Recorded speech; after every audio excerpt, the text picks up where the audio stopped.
All right, Ralph, we're live. If you want to share it around, and I'll get some Shit. stuff added.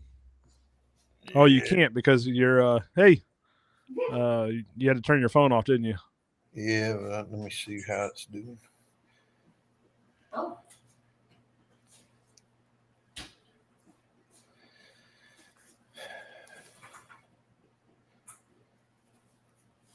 I, I should have enough now. Kind of two problems at once. One, it was going out of battery, and then the other was it was making sure it wasn't conflicting with the link.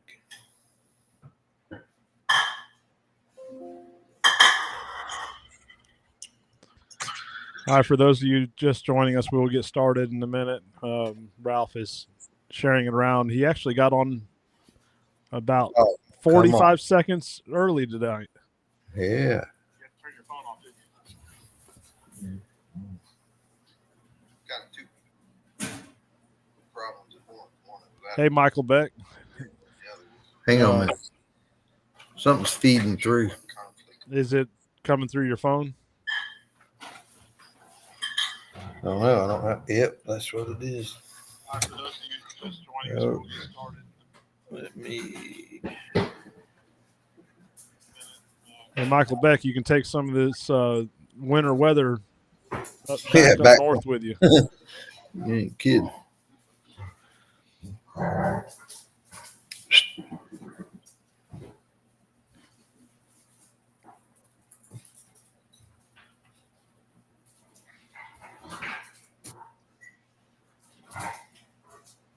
All right, everyone that's just joined, we're going to get started in just a minute. Got a few things to talk about tonight. I got to look at my text. We had someone submit a question, so I need to make sure I catch that.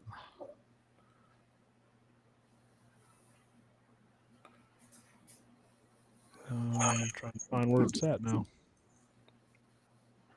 Michael Beck says it's payback. When we were up there was some beautiful weather, nice and chilly.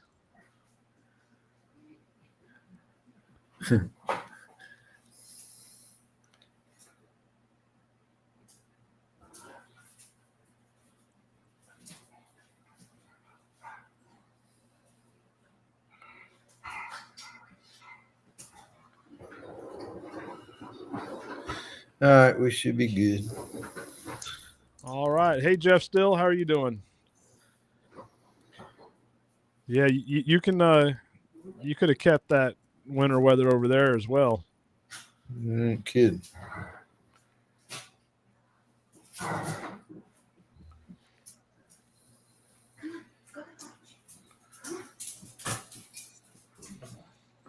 Yeah, we should be good. All right, Ralph. So we had, I guess, in our zone that we mainly track in, wrapped up Sunday. Correct. Yep. You know, I'll still potentially go on some a little west of me, but for the most part, our season's wrapped up. Chris Moffat says, "I want to be a cracker tracker." Hey, we're getting some snow down here now.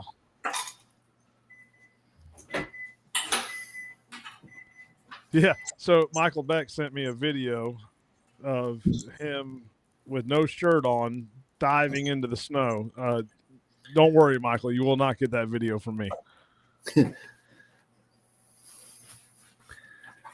So Ralph, Well, we smarter than that. yeah.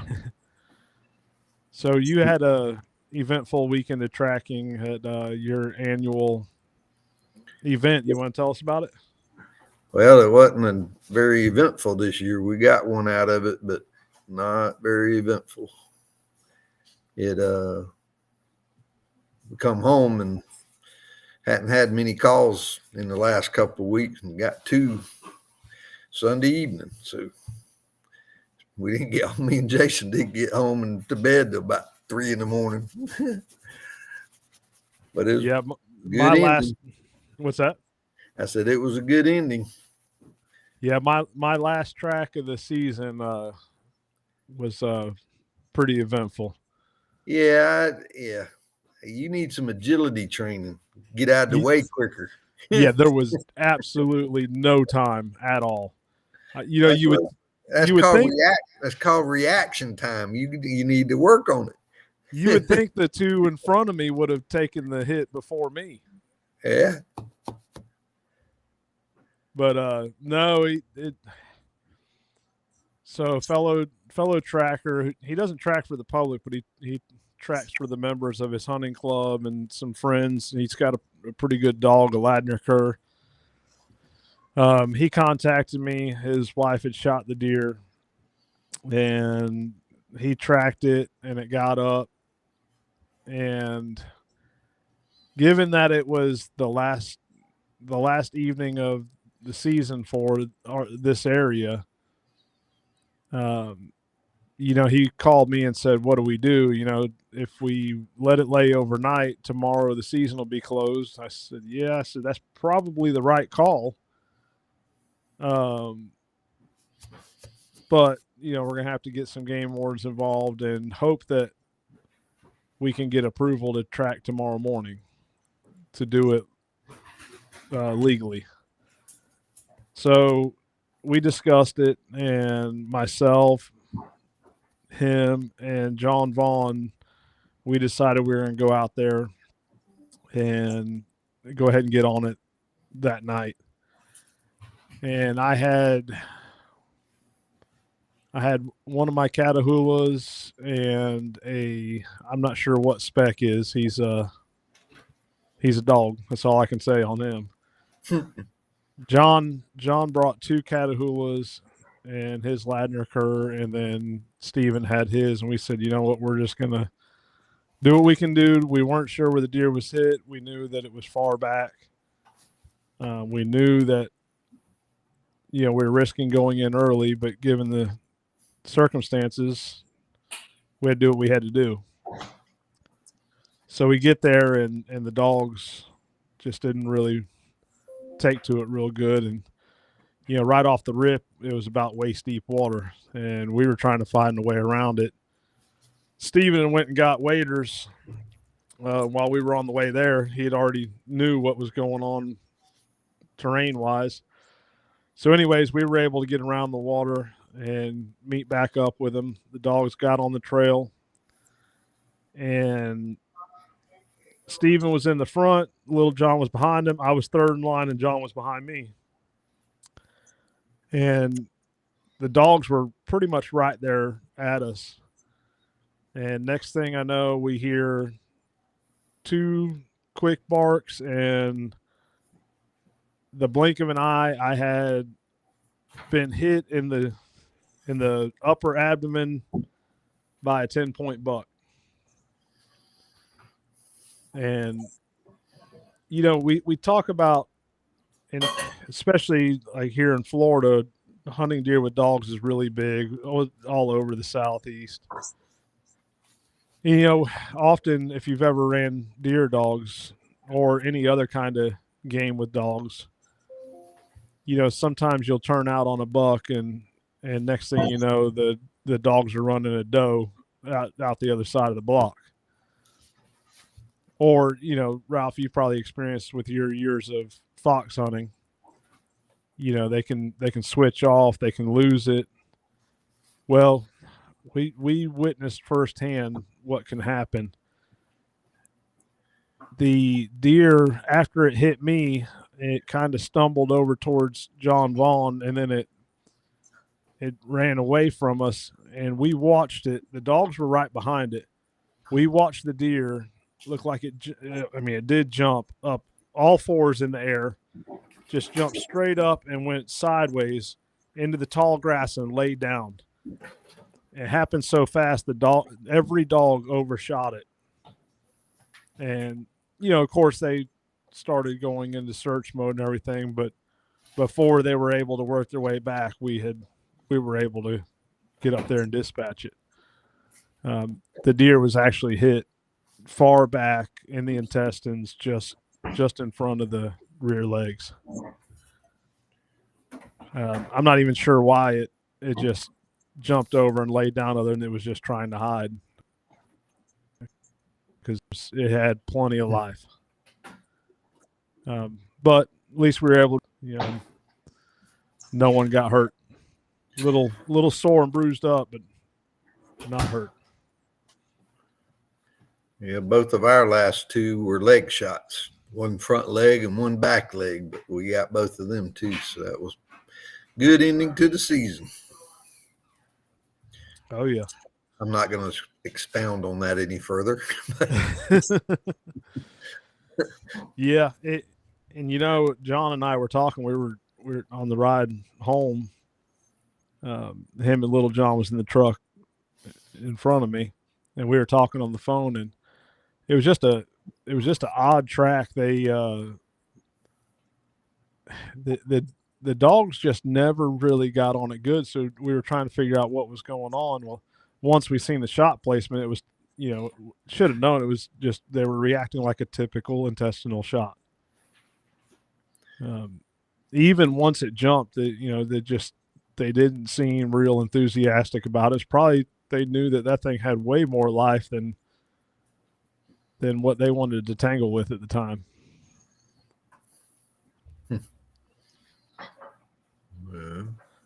So, Jacob, we will get back to your question. We got a few things to go over, and then we'll start opening up, answering people's questions. One thing that I want to talk about, since we're talking about the tracking and where things can go wrong, I hope she doesn't mind me saying, but Carrie Patterson, she got gored in the leg by a buck. I don't know if you saw that, Ralph. No. Huh? Yeah, she got gored in her thigh. I mean, it happens so fast. I can't tell you how many times Randy Vick and I have been tracking together and had close calls.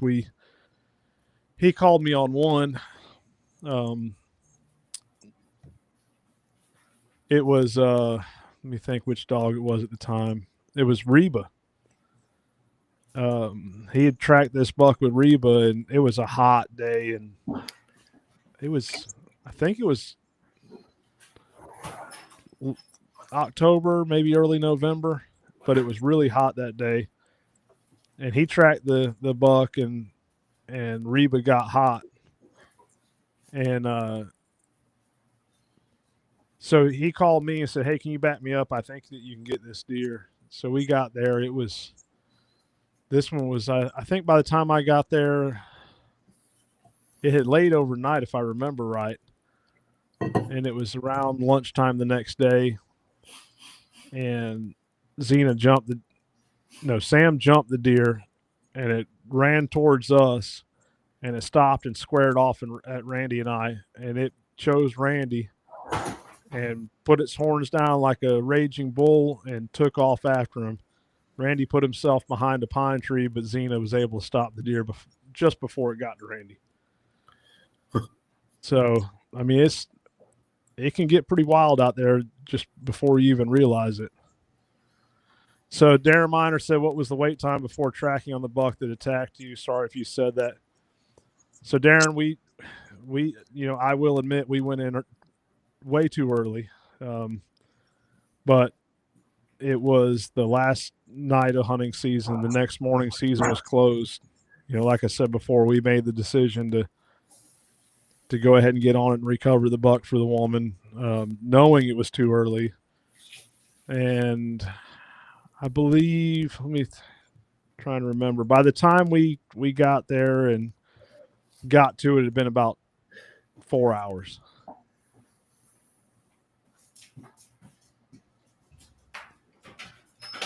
And, honestly, Ralph, you and I have talked about this before.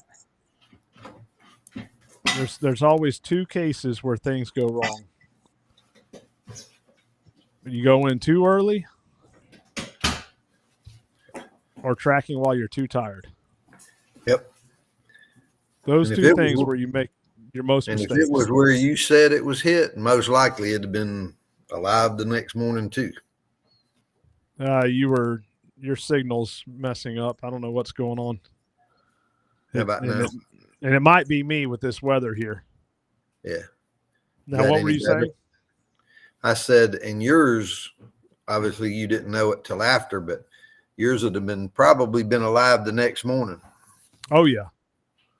Yeah. And like I said, that I told Steven on the phone, I said, honestly, I would really like to wait till tomorrow morning. But if we do that, we're at the mercy of the game warden and trying to get approval. Yep. That one, my last one, the guy wanted to, or he called to track it for the next morning. And I said, and he said he had bone. I said, no, let's go now. I said, I don't want to do that. I said, that thing's probably going to be alive tomorrow, and let's just go tonight. We're already loaded up out tracking. So we'll just do it after we get done with this one. We'll run out there. I'm glad we did. So, but those are judgment calls. They don't always work out perfect, but those two definitely did. Yeah. So while we're on the topic of things that can go wrong in the blink of an eye, I want to talk about Kyle Talbert and his dog. I don't know. Some of you may be familiar with it. He was tracking a high shoulder shot, and his dog had got to it to bay it, and there was an accident. And this is a picture of his dog at the vet's office. Here is let me I put up the wrong one. There it is. There's a picture of the break in the leg. So, and I put these other two up, as you can see, all the screws in the dog's leg from the surgery and the plate. And here's the dog after surgery. This can happen to anyone at any time. When we turn our dogs out, we're taking the risk of them getting injured, ourselves getting injured. And in this case, I may be wrong, but I was talking with a fellow tracker the other day, and it looks like Kyle's vet bills for that surgery are upwards of around $8,000. And Kyle didn't reach out to me and ask me to do this. Some of our mutual friends and fellow trackers reached out to me and said, hey, would you mind sharing the story about Kyle and his dog? And actually they're commenting right now, Jason Smith and Shannon Blocker. Shannon Blocker messaged me, asked me to call him. And if anyone feels led to donate or has the means to donate, this is a link to Jason's Venmo, and Jason is helping collect the funds for Kyle, and 100% of anything donated will be going to Kyle for these vet expenses. And I will share this in a post whenever we're done. You can scan the QR code if you have Venmo.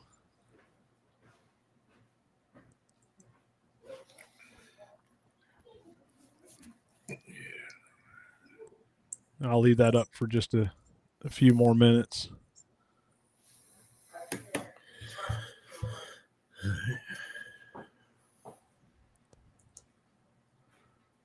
Let's see here.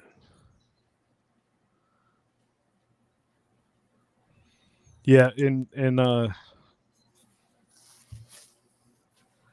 I've been there myself. I've had a dog injured, and the tracking and hunting community came together and helped me with my expenses without me ever asking for it. Last year, I'm sorry, maybe it's 2 years ago, I believe, when Randy Vick lost Reba. I organized GoFundMe to help Randy with his vet expenses, which he was faced with a lot, and then in the end, he ended up not being able to save her. But still there was a lot of vet expenses. So if you guys feel compelled to help, please do. And Kyle just sent me a text, said, man, you didn't have to do that.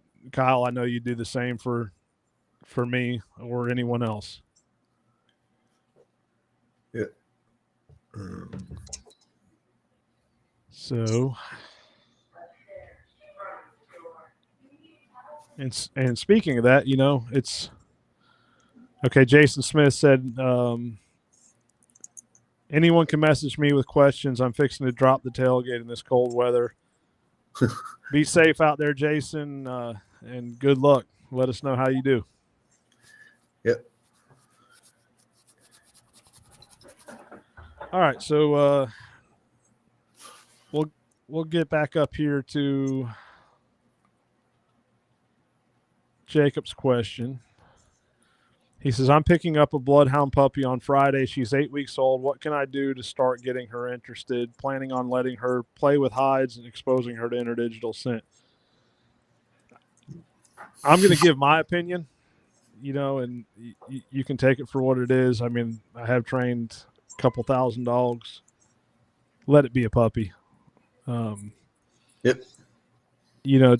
Spend that first 8 to 16 weeks age and work on basic obedience and commands. Let it be a puppy. If you want to play around with, with a little bit of drags or, whatever, that's fine. But I personally do not start their training, intense training, until they're a female. You probably start around 4 months. I prefer 6 month mark. Excuse me. I personally also, I just do not like starting anything with the regular smell of a deer. That's not what we do. So I just don't like doing it. Not you done more than me, but I just don't. It doesn't hinder them. It's usually, to me, our impatience, wanting to see the dog go. Be patient. The dog will get there. All the other attributes that the dog needs to have, that's awesome time to be working on that. And that's almost a full-time job when they're that young. That has really not a whole lot to do with anything tracking. You'll get a better dog in the end, to me, when you're doing everything else while it's a puppy, other than the scent. The scent's going to come. And that, and even like mine now, I put them on, but mine was here at a perfect time of the year where they could be with me, to where when we recovered deer, I put it on a dead deer, let it smell the wound, the blood. Man, it just makes a difference. Now he's not going to have the season to train, to do that with, but it'll come. It just, don't be impatient. That dog will be more solid than you ever want it to be when you get all those other things, which are crucial, just as important as a good scent dog. That is as important to me, to learn all the collar training, the command, the obedience stuff. Not that you want it to learn how to do flips. But all that other stuff matters. When you want them to stop, by God, they got to stop or do something that you need them to do out in the field. Man, it just works to me so good when they have all that, when you start the scent training. Yep. That just makes for a full, complete dog to me. Yeah, you don't build a house by starting at the roof. Yeah. Or you don't build a house by laying the foundation, setting the trusses before building the walls. Yeah. You have to go in certain steps. And, I personally, I'm looking at my notes here that I send to people. I put the beginning, obedience begins before the pup is ever separated from its mother. This is why it's easiest to get a good handle on a puppy at the 8 to 12 week age.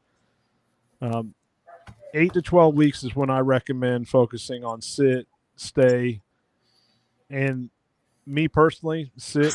When I teach a dog sit, I want sit to mean stay. I combine those two in one.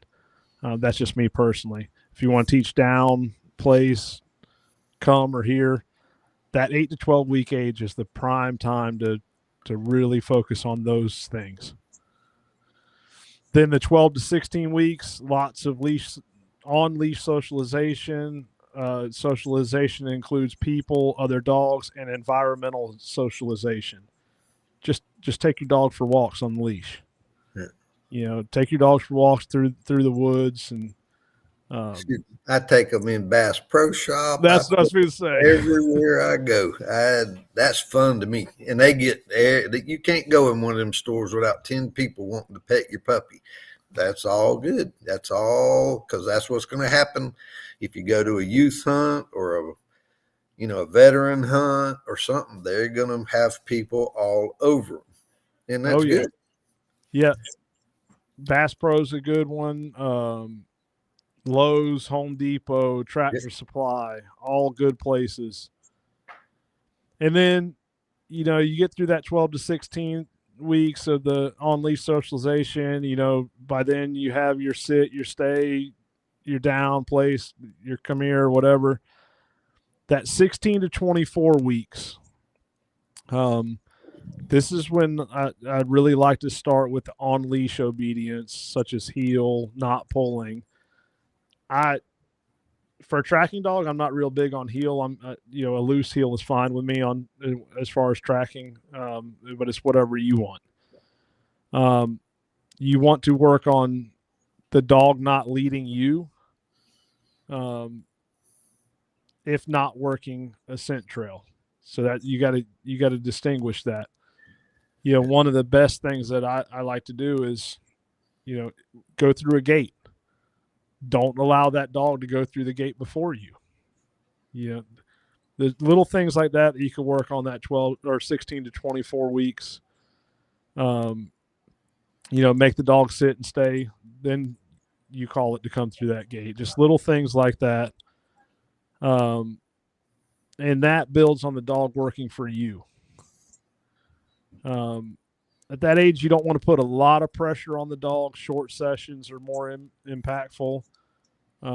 Use a short leash during this training, especially the first 4 weeks. Then, that 16 to 24 weeks, use a short leash, then transition to a longer leash. Give them room to mess up and correct them. 24 plus weeks, that's when I transition to the off-leash obedience, if you want to do off-leash obedience. It's another thing is making these steps and taking the time to do this obedience. You are establishing yourself as the alpha over that dog. And that's crucial. With a bloodhound, you better have that in control. Oh yeah. Yeah. So I know I threw a lot at you, but I'm just basically laying it out there. And don't worry about the scent stuff until the dog's a little bit older. Yeah. And how crucial that those commands are. I'm the same with you. I just use a few commands, but one of them, come, that is crucial to me, because just like the other night, the last track we did, we had the deer, or the dog had the deer stopped once, broke bay, had the deer stop a second time. And when I got there, I just said, Sadie, come. And she come up 20 yards to me, come over, and I was able to dispatch the deer. And how crucial is that? Plain and easy. Never had to tone the dog, never had to do anything. Just said, come one time. Boom, she come to me. That was just, the hunter was just like, holy crap. How cool was that? It's just crucial. I tell people, like apprentices all the time, you can't practice that in the game. That ain't the time to be figuring out whether your dog does it or not. That's all while they're not tracking. So you got to have that in place it's just so crucial because you're going to get a ton of stuff thrown at you in the field. And that ain't, like I said, that ain't the time to figure out, oh, I didn't do enough training. You better have that stuff nailed down. And a dog this young that he's talking about, by the season, he should have all that just nailed down. That's plenty of time, which is perfect. Yeah, and I'm just going to say this, bloodhounds are some of the toughest, most hard-headed dogs there are. So take advantage of those young ages to solidify things. And, like Michael Beck said, take advantage of the puppy wanting to be with you and start establishing a recall. That's why I said that 8 to 12 week period or age is the time to do that. Yep.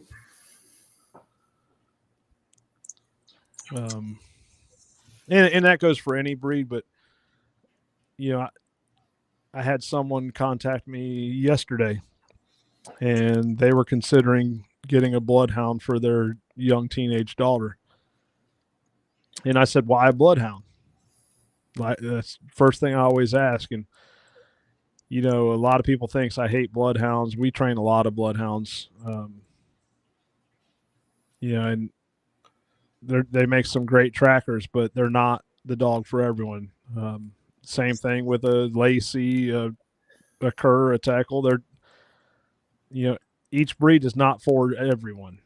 And when I hear a young teenage girl that's wanting to get into tracking, and I hear a male bloodhound that's going to be pushing 100 pounds, let's talk about, is this what you're really ready for? And most people picture bloodhounds as this lazy dog that just lays on the porch next to the rocking chair, and that's just not the case. So now I believe they're looking for a beagle.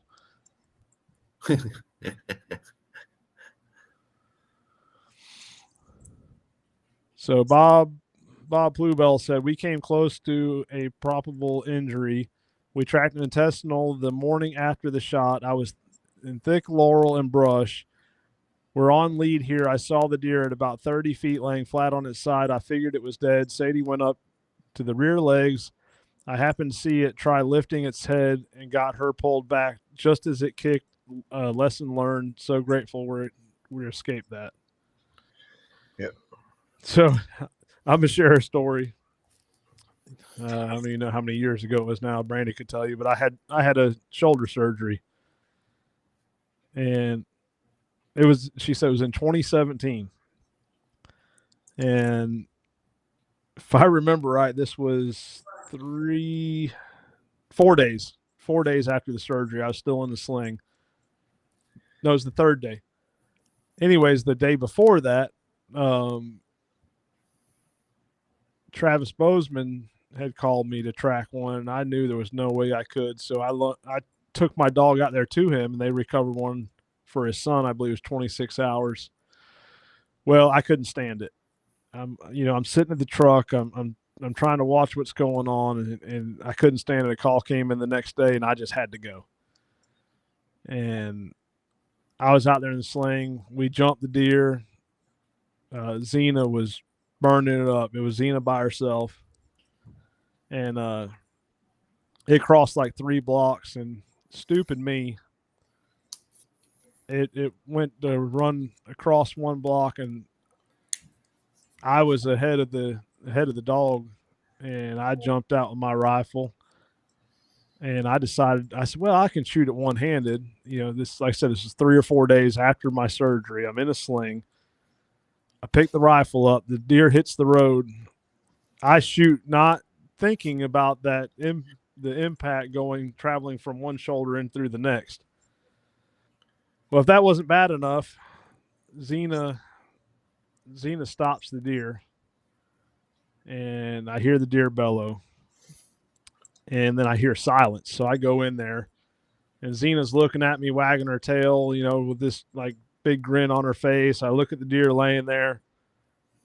I said, well, The deer's expired. I grabbed it. I start dragging it out, and it came to life. And I don't know if any of you guys have ever grabbed a hold of a live deer by the antlers, but picture doing that with one hand and your arm in a sling and this thing trying to jump about 6 feet in the air with you holding on. Definitely was not smart. It's talking about stuff going wrong. I've never had the dog get injured, but I've had him get hit. To me, when I'm getting around a deer dispatching or whatever, even like shooting a deer, I personally like stabbing them if I can, but the back legs is what I worry about more than anything. And especially these little dogs, they can get kicked, and mine go for the back legs anyway. And that I worry about that more than anything. So I'm always trying to, because, when they're down, them back legs are the last things to go to me. And they're kicking and flailing around as hard as they can, which ain't enough to get off the ground, but they can kick something, and they are strong. Me and Travis has been on one that did that. And we had to just grab the back legs and keep it from happening. And you got to hold on when they're doing that, but I didn't want the dogs to get hurt, and I couldn't get off the deer because I didn't want nothing to get away, so it I don't know, just that's something you got to watch out for. They got that. I don't know if you've gotten up that far. Catch, you see the one? Yeah, I'm going to get to that one in just a second. Hang on. So Matt Berger says, I describe bloodhounds as a caffeine toddler, and they never outgrow that stage. Larry Beckham said, John just trained Bo. I believe he's going to be great. However, if you're considering bloodhound, folks need to understand the home life is tough. They are some of the most stubborn, high-energy dogs I've ever had, require a lot of time and attention, and you forgot to put the stink and drool. Let me add that in there. Yeah, it's like I said, John and I train a lot of bloodhounds, and I hate to say this, but a lot of them end up rehomed. And it's not because they can't track; it's because people didn't realize what they were getting into with the bloodhound at the home life. And that's, like I said, that can be any breed. And yes, ear and eye infections, health. If you're looking to choose a breed or choose a dog, make sure you really do the research. And that's what I was talking to the gentleman yesterday about the bloodhounds. I said, have you researched the health concerns? The ear and eye infections, the risk of bloat, the hip dysplasia. Has the parents been health tested? This, if you looked into the breeders, this is all stuff you really need to look into before choosing a dog, because when you choose a dog, typically you're making a very long-term commitment. Just like Michael Beck. See this? Anyone interested in 9-month-old GSP? Michael, I told you so. All right, so now let's get to Alex Singer's question. Catch dogs versus bay dogs, which do you prefer and why? So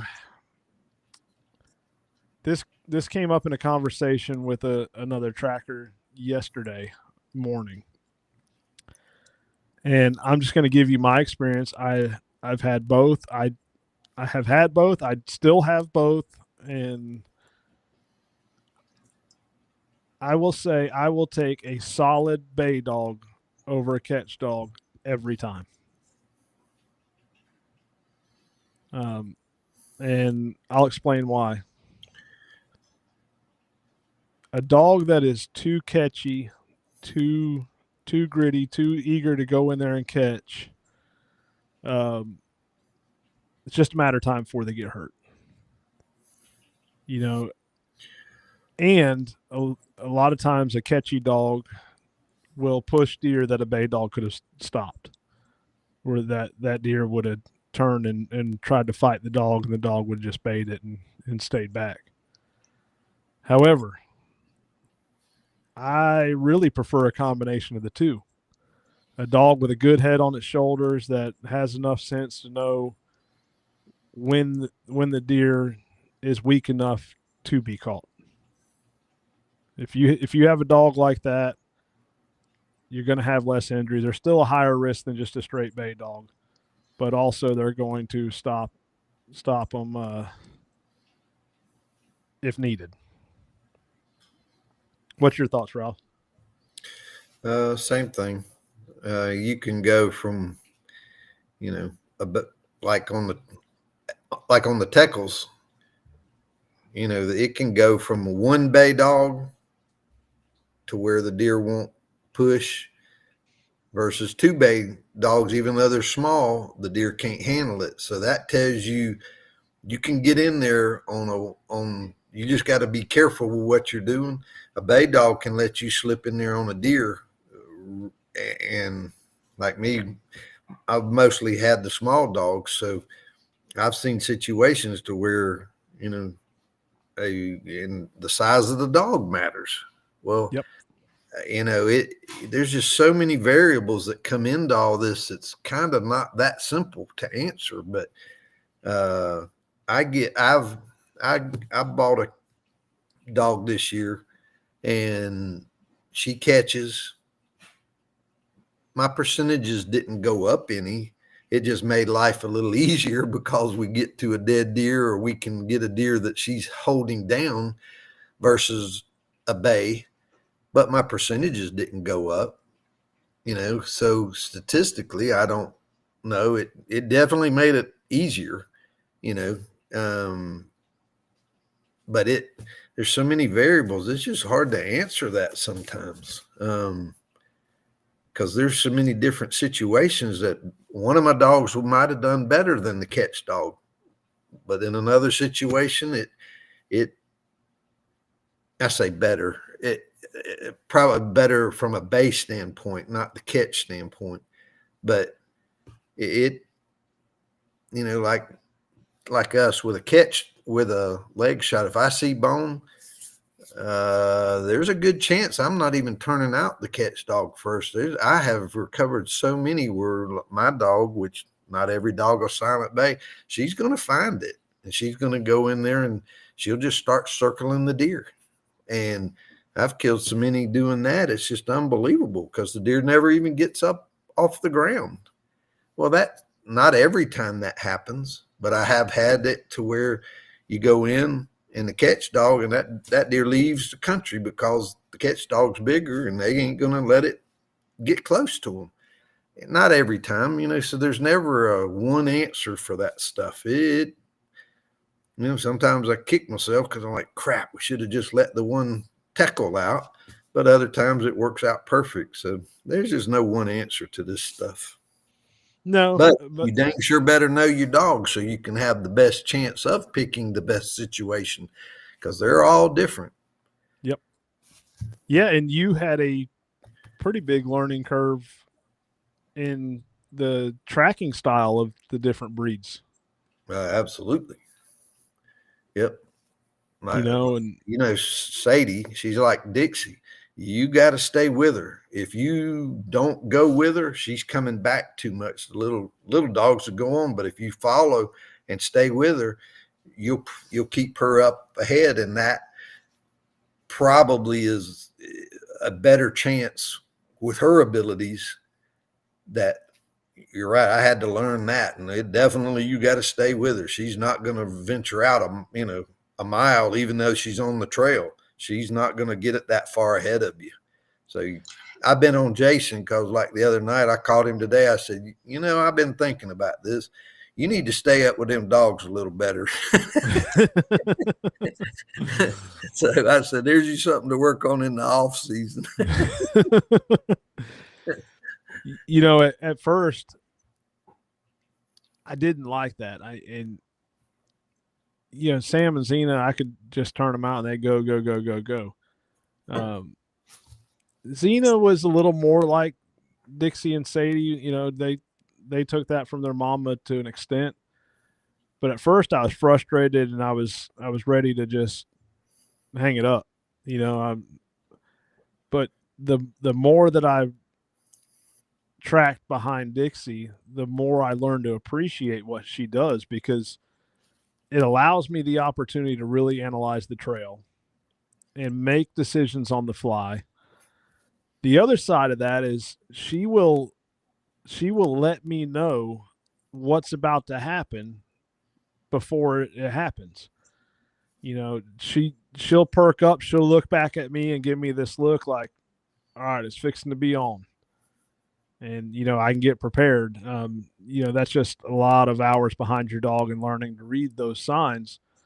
But instead of having to run in there a half mile, you know, to catch so that your dog's not going to get hurt. You know, a bay, I go in slow to a bay. I don't get into a rush. I take my time. Yes. But the minute I hear him catch, I'm going. Yep. Because that's when something can go wrong quick.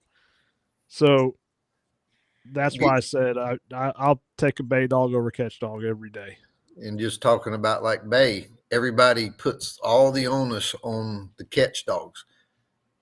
Or excuse me, on the bay dogs. Are they baying good? Can they hold a deer? Well, there's a lot of that bay stuff that I've realized, and especially with the Teckles, they can't really hold a deer. They're just distracting the deer. But if you go in from the wrong angle, wind-wise, I strongly advise people to watch that wind going into a bay. Because if you will bump more deer from being in the wrong approach angle based on the wind than the dog's causing a problem. At least to me, it has been. Right. Yeah, and honestly, if you go on YouTube, you can look up some of the videos of Mike Lopez, and Mike has some pretty good videos out there of Lucy, his Lacey, baying the deer, and him talking about, hey, we need to circle around, you know, get the wind the right direction. And you can see Mike going in there with a cool, calm, level head. Yep. And letting the dog work and getting in to make the right shot. And you will see the advantage of a solid bay dog, because there's not many that I've seen that are more solid than that team right there. Yep. Another really, really good bay team that I got to work with is AJ Niet and his Plott hounds. I mean, phenomenal. Now Plotts can be a pretty catchy dog, but AJ spent some time and would break his dogs from being catchy. Let's see. I'm going to go down the list. Alex had another question. Have you ever had dual purpose dog that tracks deer and will also run hogs? It's funny you asked that.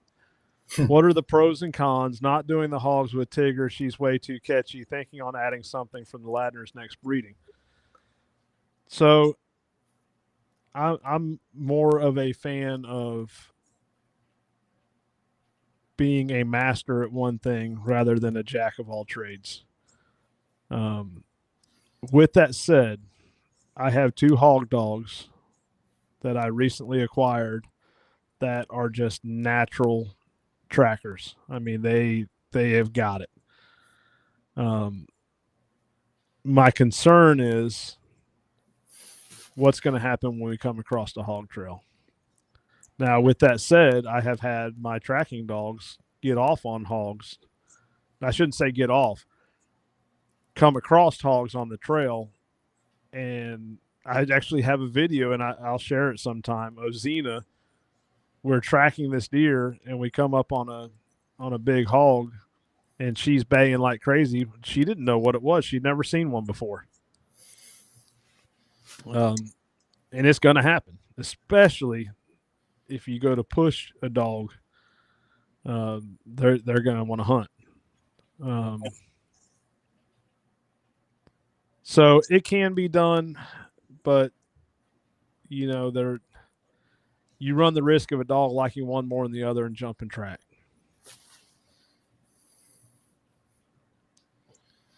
Let's see. I'm going to jump down here. I'm going to come back up on some other stuff.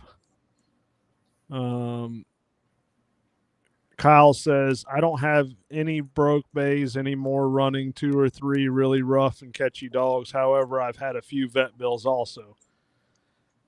There you go.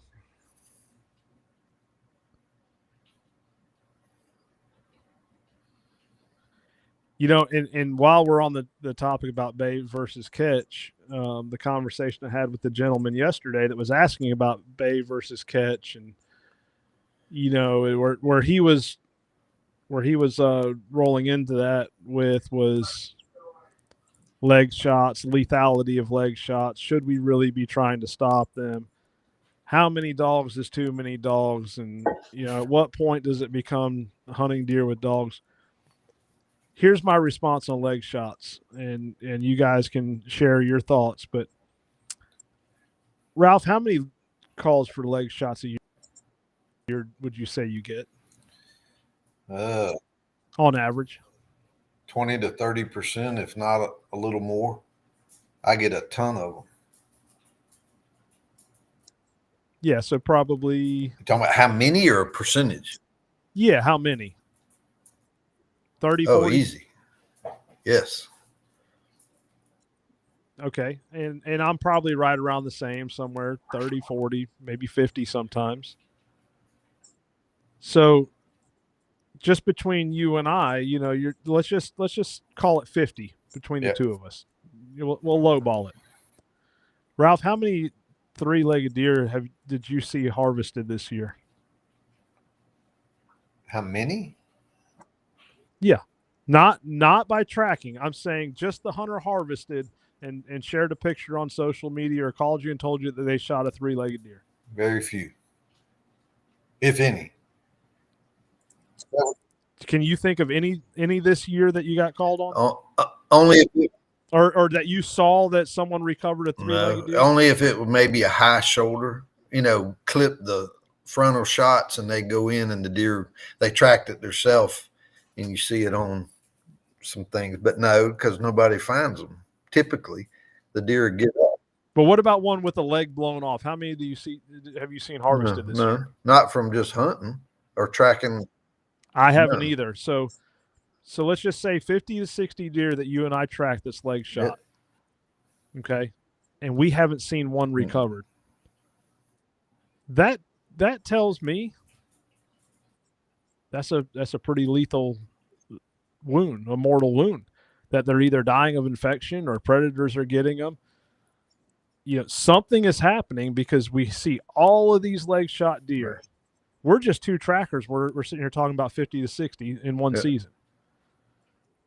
But yet I can't tell you between the two of us of one 3-legged deer that we saw not harvested. Coming back to camera for them to show anybody. That's for sure. Without us being involved. But we recover quite a few of them. Now, there's quite a few that I believe, depending on where it's at in the leg, 3-legged deer can outrun a pack of hounds. Oh yeah, but what I'm getting at is, the more I look at the numbers and play a statistics game, I shouldn't say game, or that I look at the statistics, I think that we should be going after more of these leg shots because it doesn't seem like they're living to be harvested another day. Yep. And maybe I'm wrong, and some of you guys may not agree, but if you really stop and think about, what we're saying right now, neither one of us out of, 20, 30, 40 leg shots that we track. Now, and let's say 50% of those weren't recovered. I know that's probably a low number. Let's just say 10% of those weren't recovered. Let's say 5 deer weren't recovered. Even out of those 5, we can't name one that was harvested later. Right. Let's back up. I had one this year where we tracked the deer. They confirmed that it was still alive, and because of the broke leg. Now, I have had that, but that's one out of over 200 tracked this year. That's just one deer, and very few of them, that you ever hear that they're still living. So you're probably right about that.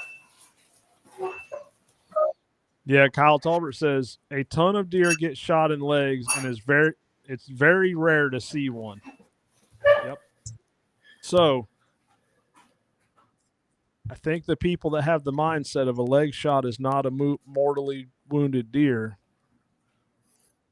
might need to really stop and think about what they're saying.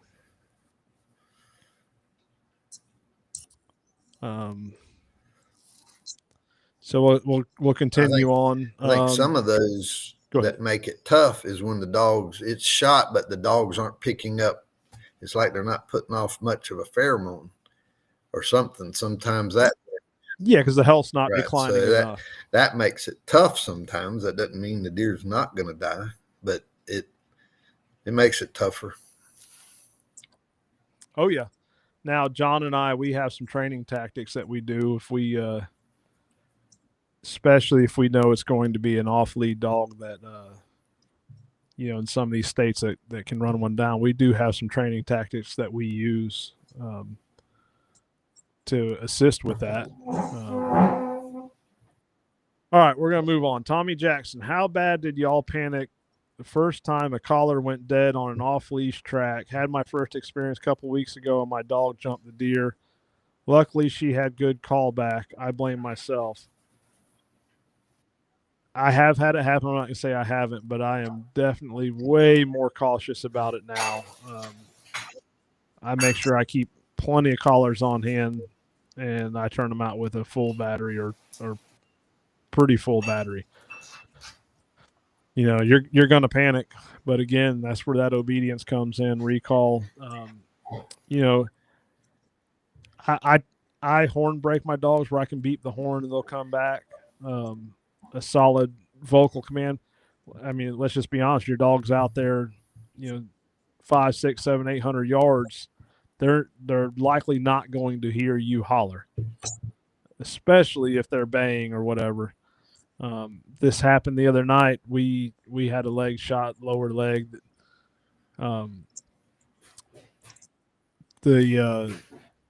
My two dogs were a half mile in there, and they ended up drowning the deer in a pond. Well, they did not want to leave it. And I was toning. They were ignoring it.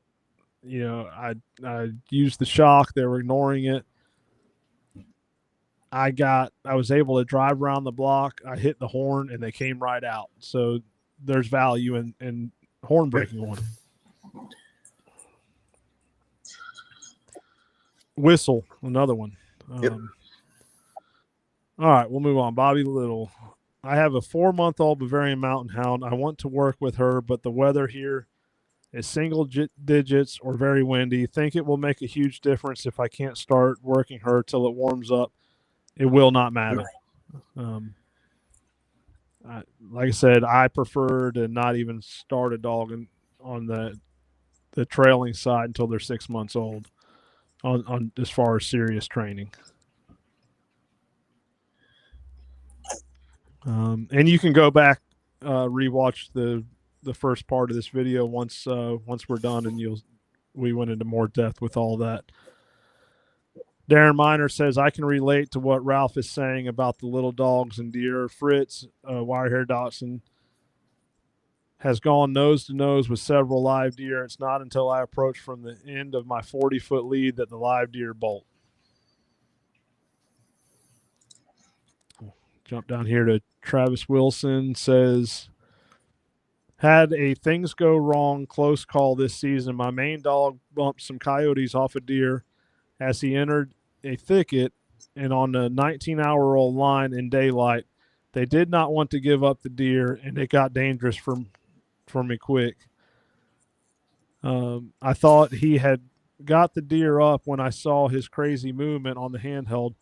By the time I heard one sound off, realizing coyotes were involved, most of the encounter was over. I would have never known how crazy it got for him without GoPro footage from his collar.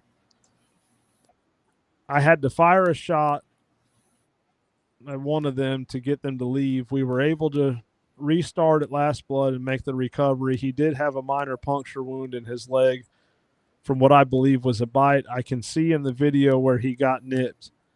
While we tracked behind coyotes many times like everyone else, I believe that was the first time Freddie has ever seen one. And I actually saw that video. Have you seen it, Ralph?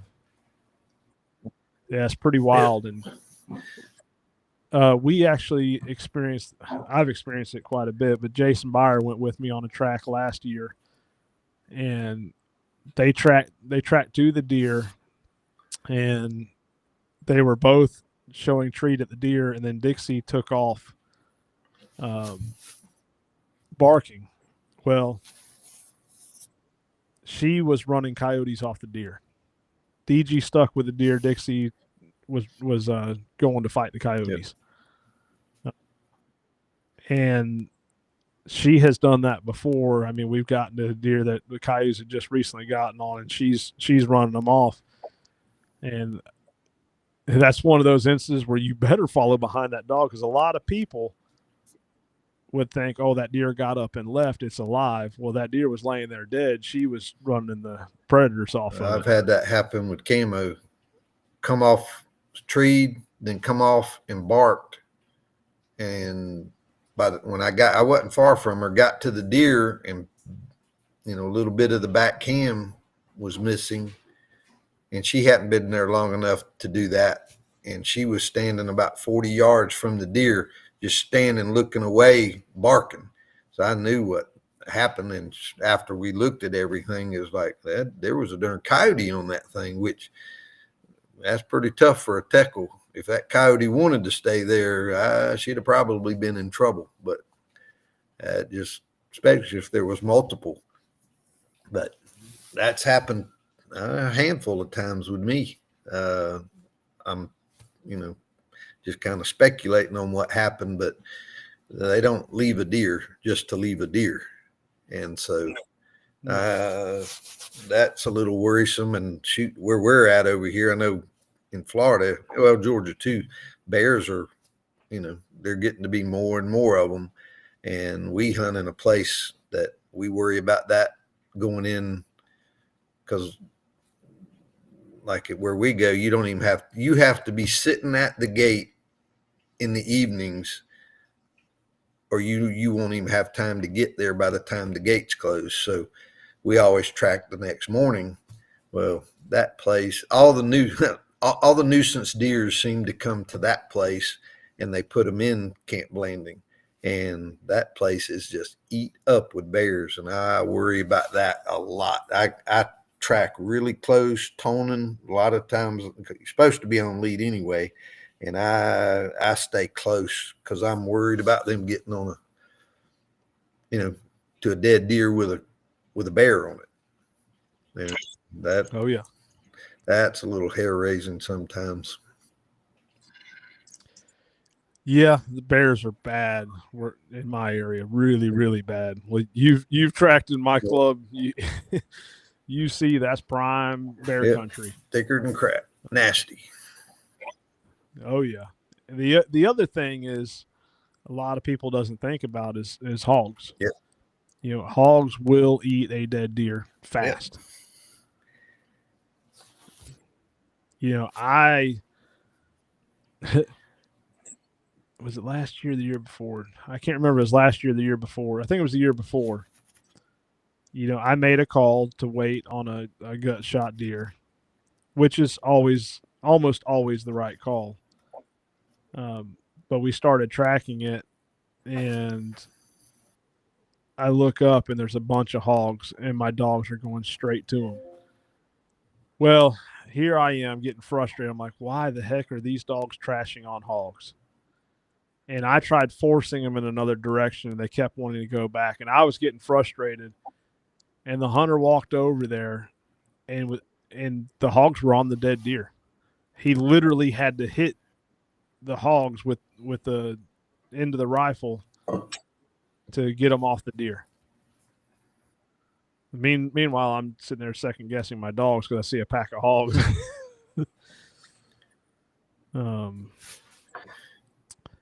Alex Singer is asking the best way to break a dog of catching tendencies without breaking them of liking a wounded deer. I can only tell you what AJ did, and what the advice AJ gives is anytime they go to put teeth on a deer, he shocks them. And I'm not saying that that's what I would do or that's what I do, but I will tell you it's worked for every dog that he's owned. And he's had some fine dogs.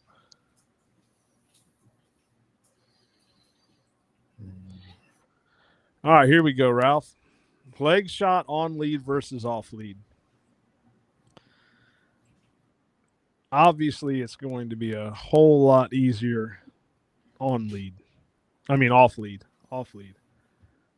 But I'm going to stick to my same viewpoint of I really believe time is on your side on the leg shot,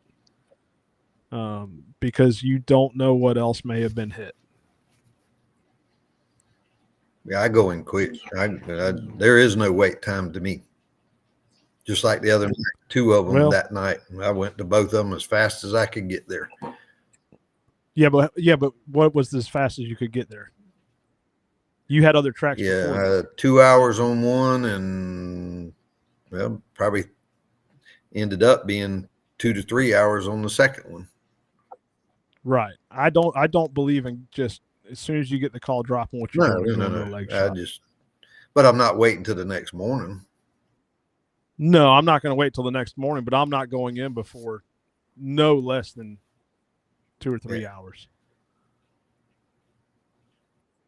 In fact, I prefer to the more I track them, the more I prefer to treat them like a liver shot. Yeah. And since I started doing that, my personal recovery numbers have increased. And most of them are laying within 200 yards of the hit site. Probably less than that if I counted every one and wrote it down.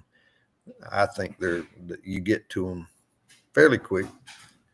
With the exception of the rut. That's true. And the exception of did the hunter go in after it? Because typically there's a lot of blood involved and they can't stand it. So there's a lot of times those have been pushed too because they bleed a lot. So here's some confirmation about what we talked about. Mitchell Smith says, I watched one slowly die on camera. It took about 2.5 weeks. It was an 8-point shot in back leg. I had about 10 pictures of him. He lost probably 40 pounds, and the last picture I got him there was a coyote less than 5 minutes behind him.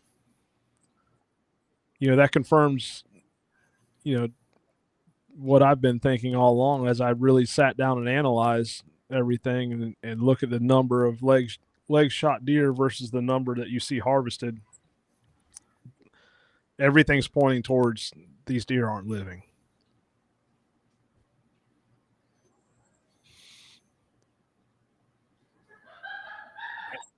Okay. Tom Hill says also, when you track a leg shot and don't recover it, you have made him put scent down for the coyotes.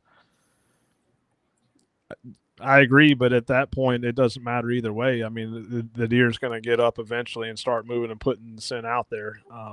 As far as leg shots go, I mean, I think on a gut shot or intestinal shot, going in too soon and not recovering, it's going to be even more impactful there.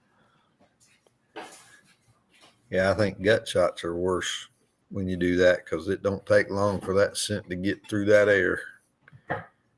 So every predator out there knows it's there. Joe Tenney said, I recovered a leg shot this year. First track of the season, jumped it at 6 hours, recovered it at 13 hours. It hit both legs.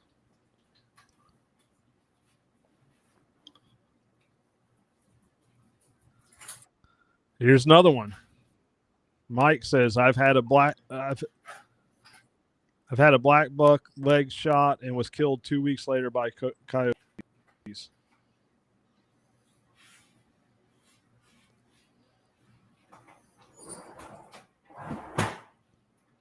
Yeah, Michael Pritt said he had some legs he could bay and some he never really could get on the same. Yeah. So Kyle Talbert says this has been a big problem this year. Other than the Garmin LTE collars, they're a good secondary / backup collar. Honestly, the best backup is an old beep beep. Yeah. You know what I'm talking about, Ralph? Old Quick Track. Oh yeah. Quick Track, you can track them deer for miles. And the batteries last forever. Yeah. But Going you back, don't see anyone using them anymore. yeah. Who was that said something about a Garmin going bad, or the signal going out on it? I forget. That who was it was it Tommy might have been, but I had one. Jackson? I had one lost for 3 camo. We were up in Bear Woods, get lost for 3 hours. Signal didn't connect, and dummy me didn't make sure it was connected before I let her go. 3 hours in Bear Woods, and I'm deaf in one ear, so I can't tell directions. She barked one time, so I knew she was on the deer, which is also a bad thing for the bears. So I was worried about that. James Long come out there and ran the track, and there it was. Camo was on the deer. We couldn't tell where she was, but she tracked. That was when I was also running a lead, and the lead got wrapped up around the bush. And the deer was alive. He had to dispatch it. I called you on that afterward that day. And so, man, I don't even let things off of the we actually try to turn them on before we ever get to the track now. But I don't let them off the tailgate before them. I don't even start getting them out of the boxes till all the collars are synced up, because that is a panic that I don't want to ever feel again. And I've had them go bad on the tracks too. Ooh, man, I hate that. Dang. Oh, yeah. No worse feeling than that. In fact, I went on a track with you this year, Ralph, and one of my collars wasn't working. Yep. And it was the one that Dixie and Sadie went in there and did their job on the deer, and luckily they hung together. And it's so crazy, Ralph. You probably remember, when I got Sadie back from Tyler, I couldn't keep her because her and Dixie just tried to kill each other. But you get them two out in the woods, and they hunt so good together. Yep. And Dixie stayed with Sadie, so there wasn't an issue with the collar. That's another good thing about having a couple of dogs out. So we kind of answered Alex's question on the dog maul a coyote off a deer. Let's see. All right. Jacob says, as far as first aid for your dogs, what do y'all carry? Seen some videos about staples and stitches. I do keep a staple gun and sutures on hand. I have had to use them, not so much on a track, but I've used them. I've had dogs get cut on 10. Yeah. Bob wire. Yep. I don't carry a whole lot in the woods anymore, especially at the beginning of the season, because it's so daggone blame hot. I hate it. But I keep it in the truck. I keep everything you can think of in that truck, though. If I just need to get the dog back to the truck. But I got vets can borrow stuff from me. Yeah. So we go to Tony Hayes here. Crazy question, but do gators react to the dogs? Yeah. Yes, they like them. Mm-hmm. Yeah. No. I will say this: we track in some gator-infested country. You Bad, done right. Woof. bad. Yeah. One day I got called. There used to not be any trackers over in the Fargo area and Callahan. Not so much Callahan, more McClenny. Yeah. That Baker County area, the Fargo, Georgia, the Okefenokee Swamp. And it was pretty much me and Randy Vick. And Randy had made the decision that he wasn't going there anymore. So I felt obligated. And I would get all the calls over that way, and then I'd get all of Randy's calls over that way too. And I remember one time we were tracking this deer, and I had my bloodhound buddy, and we were in, actually it was, Xena was a pup. But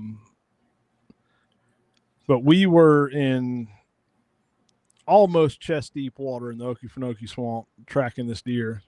And we were getting pretty close to it. Buddy was getting excited. And, he wasn't excited like the deer was alive, but the deer was dead and we were close.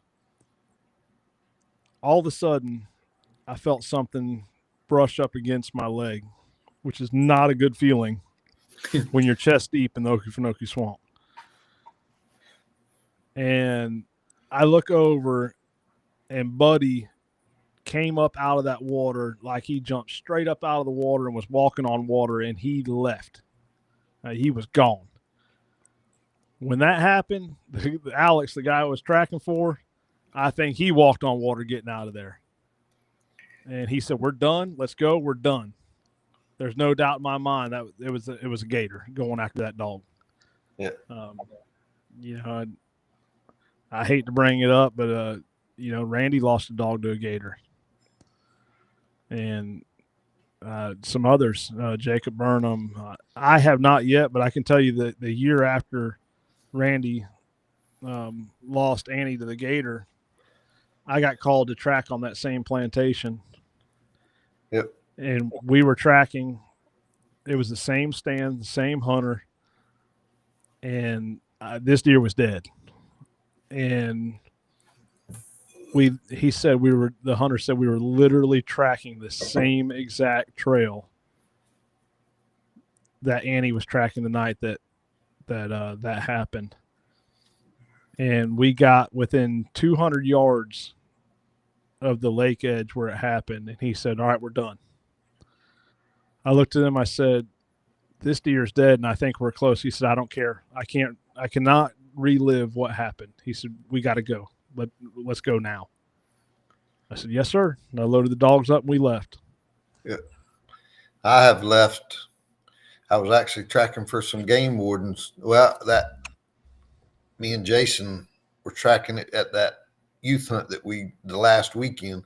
Well, during in between hunts, a game warden had shot one around Lake Kissimmee, and so one of the game wardens there said, "Hey, let's go. Y'all want to go track that one?" And I said, "Yeah." Well, we got there, and we were right on the edge of the lake, in the lake bottom, the nasty stuff around lakes, and we got going. When I get that feeling, I'm just like, "No, let's go," because they let us go on off lead. The dogs was a little ahead of, man. It was I said, "Let's go." I found out that the deer wasn't that far ahead of us at this last one that we just left this past weekend. And the guy said he found it the next day. It wasn't very far ahead of us. I said, "I don't care." I said, "I got that gator feeling and I'm leaving. I don't care. Your deer is not worth it at that point." No. So I did not feel bad 1 ounce. The dogs didn't do nothing wrong. I just made the decision. I didn't like it, didn't like being around there. And I got out of there and I wasn't sorry either. I just didn't care.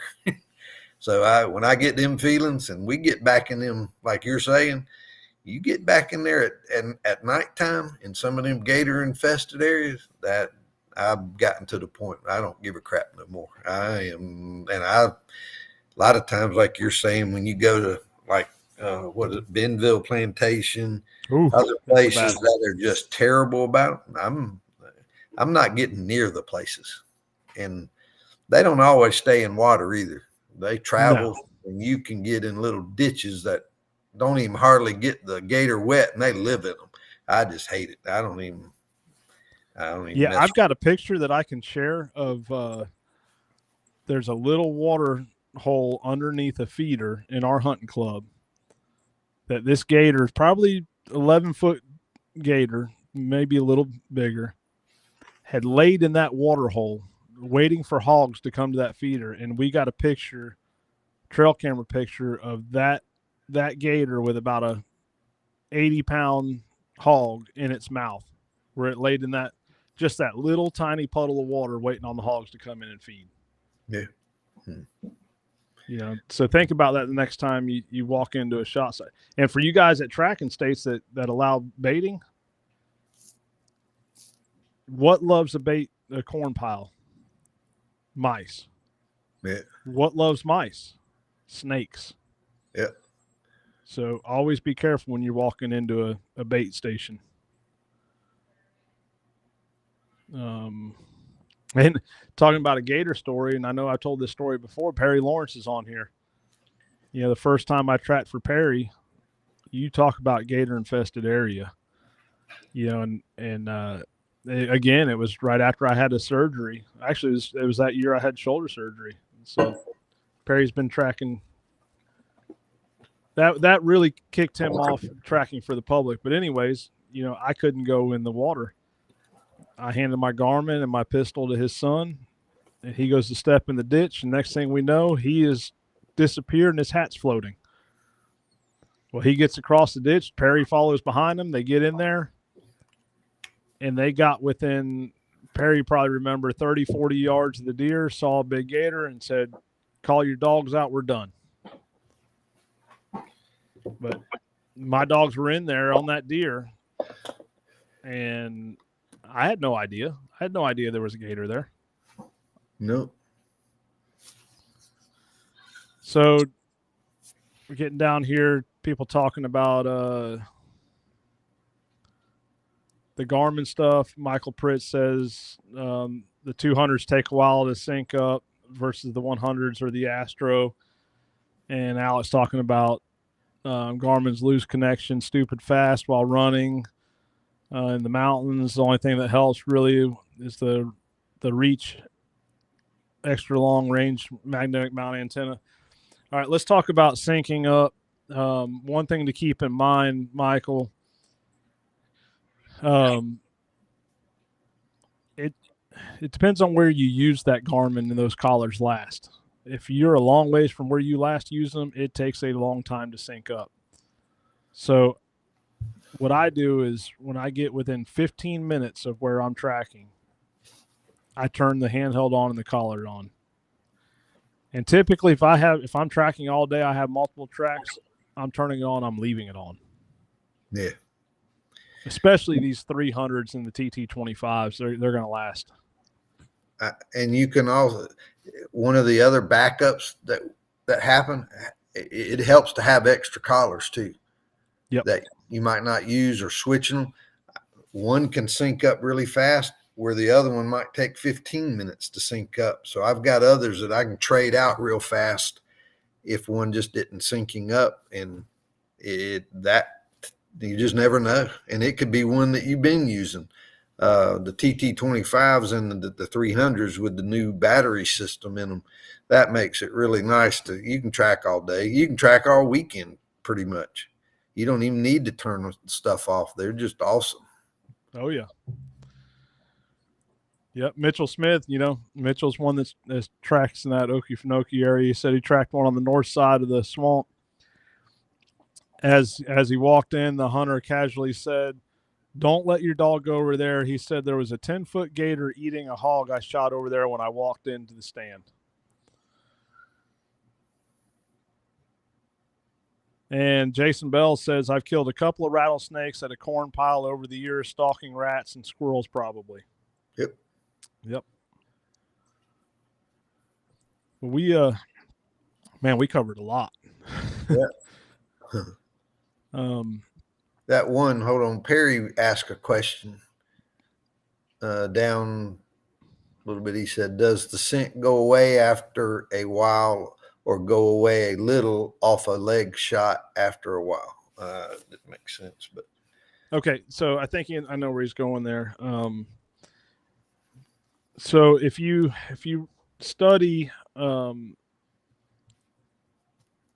it's more the whole scent stuff. You can really find more in the search and rescue side of things, as far as why am I drawing a blank on the wording? Scent dissipation, I guess you'd say. Yeah, like broken vegetation, disturbed earth, and if you read in like search and rescue stuff, they say broken vegetation scent would be around about 12 hours, and of course that also depends on moisture,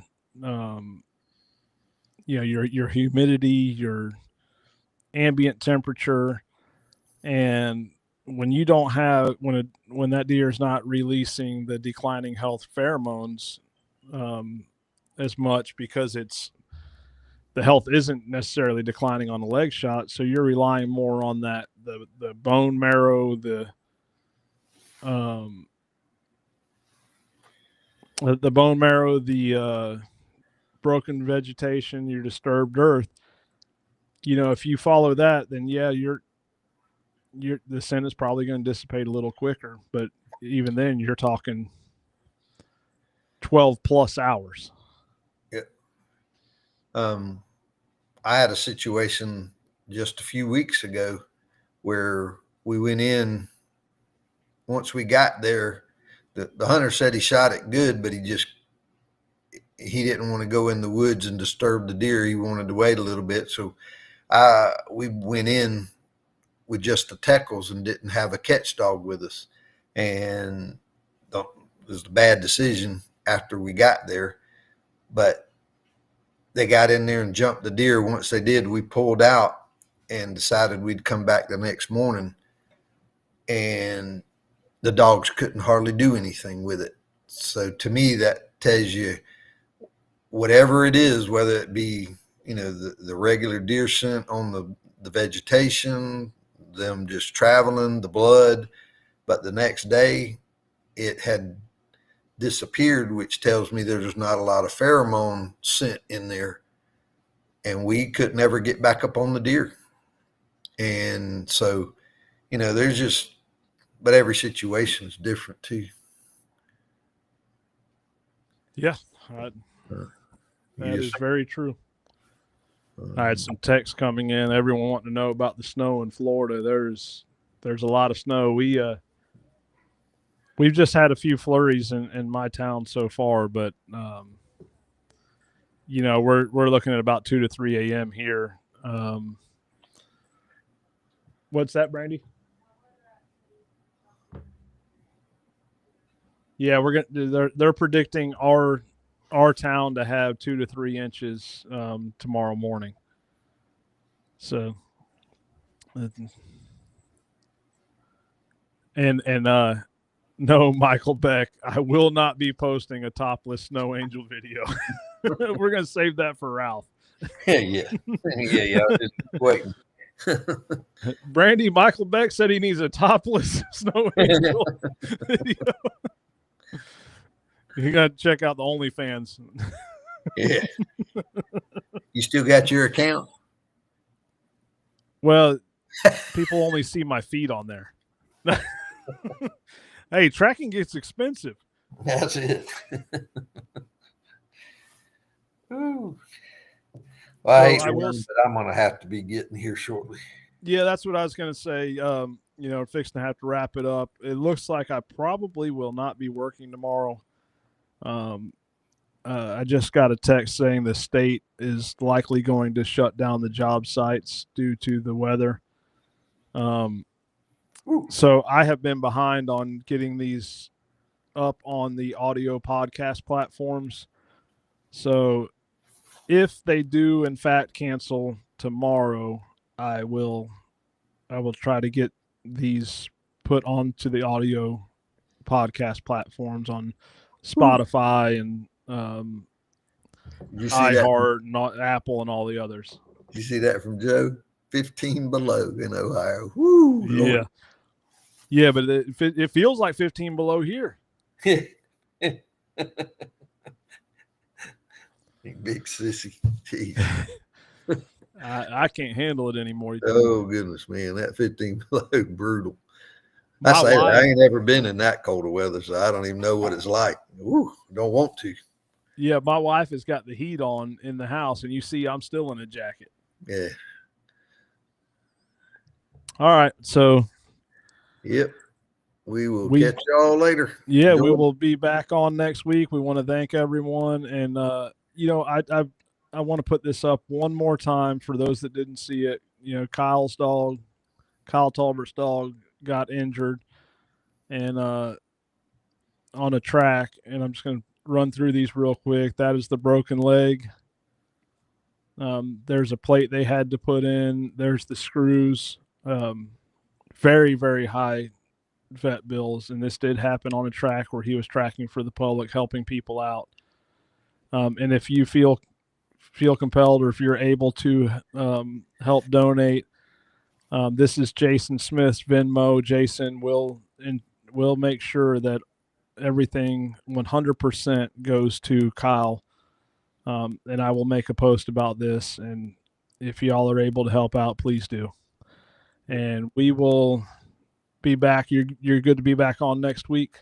Yep. Before we go, we have a couple of events coming up. We have the Duval Catahoula's event coming up next month, and we have the Florida Panhandle event coming up where we will have Kenzie Wheeler there in concert. I do want to say the American Blood Trackers hosted event / seminar portion. We are going to have some very, very in-depth training on hand. And this year we are going to do a lot of on-hand training. In fact, I'm going to go ahead and put this out there because Randy Duval and I have been playing phone tag the last 2 days, and we have not been able to talk on the phone. I'm going to make this happen tomorrow somehow, some way. So he said, I remember you saying you're going to do the workshop style and think I'm doing the obedience portion of the workshop.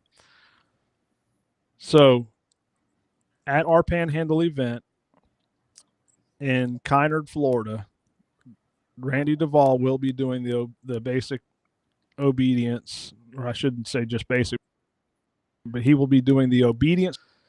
And he also said, Anna, our puppy trainer, will be with us. If you would like, she can bring her cones and do some imprinting stuff if anyone brings young pups. Cool. So that's a little sneak peek at 2 of the workshops, and we're going to have some more. We're going to go over some more advanced training styles, how to lay mock tracks, how to maximize your training lines,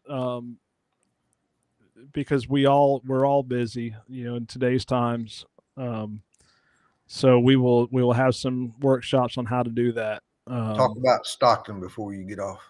So Stockton, we had to, I'm going to say, cancel Stockton. We are going to look at some dates to reschedule that. What we did not know is how impacted the Stockton location was by Hurricane Helene. Ralph, we just can't get on that property. We went during season unless you track there. Right. But we actually tracked right next door just a couple of weeks ago, And we said, let's run over there and look. So we called to make sure it was okay to get on the property, and holy smokes, it was devastated. Yes. I mean, just unbelievable. So we're giving them time to get the roads opened and clean up, because they're in full cleanup mode right now.